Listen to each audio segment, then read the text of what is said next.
समाज को समझने की कड़ी में आज हम जानने वाले हैं एक ऐसे समाज या एक ऐसी जाति के बारे में जो कि वीरता तथा शौर्य का पर्याय बन चुकी थी।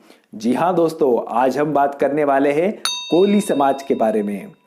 दोस्तों, भारतीय पौराणिक इतिहास के अनुसार कोली समाज की उत्पत्ति सूर्य वंश के महान प्रतापी राजा मंधाता से हुई है। कि वंशावली का लेखा जोखा रखने वाले पटिया कोलियों के अनुसार इसी वंश में आगे जाकर भगवान बुद्ध का भी जन्म हुआ तथा इसी वंश में संत कबीर का भी जन्म हुआ। दोस्तों, यूं तो मूलतः कोली सूर्यवंशी क्षत्रिय थे, परंतु देश काल तथा परिस्थितियों के अनुसार ये कभी जुलाहे का भी काम करने लगे। इन्होंने कृषि का कार्य भी पुरजोर किया और इन लोगों ने महाराष्ट्र तथा गुजरात के तटीय इलाकों में मछली पकड़ने का भी कार्य किया। दोस्तों, वैसे तो कोली कर्नाटक से लेकर पूरे उत्तर भारत में पाए जाते हैं, परंतु गुजरात तथा महाराष्ट्र में इनकी संख्या काफी अधिक है। दोस्तों, गुजरात के मुस्लिम शासन काल के दौरान कोली जमींदार तथा गिरासिया बने और यह ठाकोर कहलाए, जो कि ठाकुर शब्द से मिलता जुलता शब्द है। दोस्तों, गुजरात में मुगलों को सबसे ज्यादा चुनौती कोलियों ने ही पेश करी। दोस्तों, 1615 में मुगलों तथा कोलियों के बीच में एक भयंकर युद्ध होता है जिसमें भीषण नरसंहार होता है। इस युद्ध में कोलियों का नेतृत्व लाल कोली ठाकुर कर रहे थे और मुगलों की तरफ से अब्दुल्ला खान थे। दोस्तों, इस युद्ध में जो नरसंहार होता है उसमें काफी सारे कोली तथा मुगल सेना के लोग मारे जाते हैं, परंतु संख्या बल तथा उन्नत हथियारों के आधार पर मुगल इस युद्ध को जीत जाते हैं।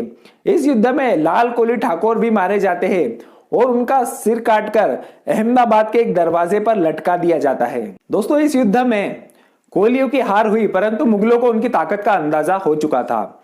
दोस्तों, इसके बाद भी कोली मुगलों पर छापामार तरीके से हमला करते रहे तथा अक्सर उन्हें लूट लिया करते थे। परेशान होकर औरंगजेब ने एक आदेश जारी किया कोलियों का ध्यान भटकाने के लिए कि हिंदू तथा जैन व्यापारी अपनी दुकानें शुक्रवार को पूरी रात भर चालू रखे ताकि कोली लोग आके उनको लूटे और मुगलों को बख्श दे। परंतु दोस्तों, ऐसा नहीं हुआ। कोली फिर भी मुगलों को ही जाकर लूटते थे। औरंगजेब की यह नीति बुरी तरह से पिट गई। दोस्तों, 1657 में खेमी सर नाइक के नेतृत्व में कोलियों और औरंगजेब के मध्य एक और युद्ध होता है। इस युद्ध में भी औरंगजेब का पलड़ा भारी पड़ता है तथा खेमी सर नायक जी इस युद्ध में वीर गति को प्राप्त हो जाते हैं। दोस्तों, कोलियों पे अत्याचार औरंगजेब के समय में जितना हुआ उतना कभी भी नहीं हुआ। दोस्तों, एक युद्ध दो राजाओं के बीच में तो होता है, परंतु औरंगजेब ने कोलियों के बीवी तथा बच्चों को भी नहीं छोड़ा। उनको भी उन्होंने निशंस रूप से मारा, मारकाट मचाया तथा उनकी हत्या की तथा जुन्नर के किले पे उनके सिरों को काट के उनका एक पिरामिड बना दिया, जिसे आज हम कोली के चबूतरे के नाम से जानते हैं। जहांगीर के शासनकाल के दौरान भी कोलियों तथा मुगलों के बीच में गहरी दुश्मनी थी। जहांगीर ने कोलियों के 169 सरदारों को मार डाला था, जिसके प्रतिशोध के फलस्वरूप कोलियों ने वडनगर के गवर्नर बनाकर भेजे गए मोहम्मद मुजरिब खान को मार डाला तथा खेड़ा के गवर्नर बना के भेजे गए कासिम अली का भी सर काटकर हत्या कर दी। दोस्तों, यही हर्ष राधनपुर के नवाब का भी किया। गुजरात के जूनागढ़ में भी मनसाखोट कोलियों ने वहां के मुस्लिम शासकों से लोहा लिया। दोस्तों, यह थी पश्चिमी भारत की कहानी, परंतु दक्षिण में भी कोली अपनी वीरता तथा शौर्य का लोहा मनवाते रहे। दोस्तों, सन 1761 में महादेव कोली गामाजी भांगरे ने हैदराबाद के निजाम के खिलाफ युद्ध छेड़ दिया तथा त्र्यंबक के किले को अपने कब्जे में कर महान मराठा साम्राज्य का हिस्सा बना दिया। इससे खुश होकर छत्रपति महाराज ने उन्हें 2 गांव भेंट स्वरूप दिए तथा उन्हें पाटिल तथा देशमुख जैसी सम्मानित पदवियों से नवाजा गया। दोस्तों, मुगलों के हारने के बाद जब भारत के अधिकांश हिस्सों पे मराठा साम्राज्य, मराठा शक्ति स्थापित हो गई थी, तब एक नई विदेशी शक्ति अंग्रेजों के रूप में भारत आई तथा यहां पर अपनी सत्ता स्थापित करने में लग गई।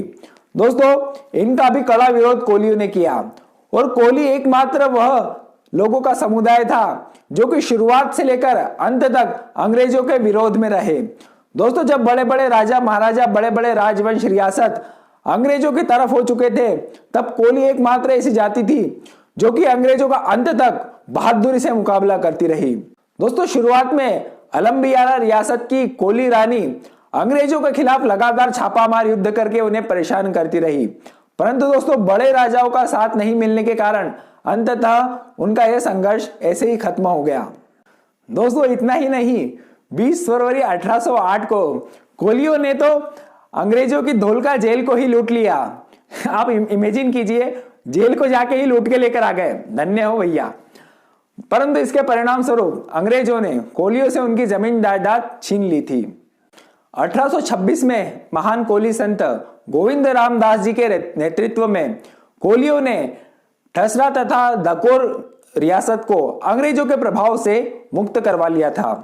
दोस्तों 1857 में जब भारत में महान क्रांति का ऐलान हुआ, अंग्रेजों के विरोध में पूरे भारत से जब आवाजें उठने लगी, तो कोलियो ने भी इसमें बढ़ चढ़कर हिस्सा लिया तथा पेट रियासत को वहां के राजा की मदद से अंग्रेजों का तख्ता पलटकर उन्हें वहां से भगा दिया। परंतु जब अंग्रेजों को इस साजिश के बारे में पता चला कि राजा भार्गव, पेट रियासत के राजा भार्गव भी उनसे मिले हुए हैं, तब अंग्रेजों ने वहां के राजा भार्गव के साथ उनके 15 साथियों को फांसी की सजा सुना दी थी। इसके बाद भी कोलियो ने विद्रोह जारी रखा। बाद में लेफ्टिनेंट ग्लासपूल और कैप्टन नटल की फौज ने इन्हें हरा दिया। इसी तरह गुजरात के माही काठा, रेखा काठा में भी विद्रोह चलता रहा। साथ ही साथ निहाल चंद झवेरी, मगन लाल श्रॉफ, बापूजी गायकवाड़, राजा भोसले ने भी कोली विद्रोह को काफी तेज किया। और दोस्तों झांसी की रानी लक्ष्मीबाई के साथ लड़ने वाली वीरांगना झलकारी बाई को कौन भुला सकता है, जिसने झांसी की रानी की प्राणों की रक्षा के लिए अपने प्राणों का न्यौछावर कर दिया, जिसकी तारीफ में उसके दुश्मन अंग्रेजों के कैप्टन ह्यू ग्रोज ने कहा था कि यदि भारत की 1% नारी भी तुम्हारे जैसी हो जाए तो अंग्रेजों को भारत छोड़कर जाना पड़ेगा। दोस्तों अंग्रेजों ने भारत में कोलियों के विद्रोह को दबाने के लिए तथा उनको अपने साथ में मिलाने के लिए दक्कन कोली कोर यानी डीकेसी की स्थापना की थी। दोस्तों यह मुख्यतः एक तरह से नौसेना थी, जिसमें कोलियों की सहभागिता बहुत अधिक ज्यादा मात्रा में अंग्रेजों ने रखी थी। परंतु दोस्तों यह प्लान भी अंग्रेजों का फेल हो गया। कोलियों ने अंग्रेजों के खिलाफ विद्रोह इसमें भी कर दिया और इस योजना को बुरी तरह से तबाह कर दिया।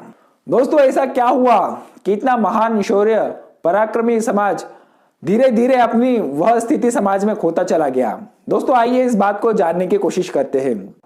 जब कोलियों के पास बहुत बड़े बड़े लैंड होल्डिंग्स हुआ करती थी, यानी कि इनके पास बहुत बड़ी बड़ी जमीनें हुआ करती थी, परंतु ठीक से कृषि कार्य नहीं हो पाने के कारण कई सारी जमीन अनुपजाऊ या फिर अनुपजाऊ रह जाती थी, जिससे कृषि का उत्पादन कम होता था। तो दोस्तों अंग्रेज क्या करते हैं कि कोलियों को दबाने के लिए वह लैंड रिफॉर्म्स लाते हैं। वो अपने फायदे के लिए लैंड रिफॉर्म्स लाते हैं, इनसे आम जनता का कोई लेना देना नहीं था।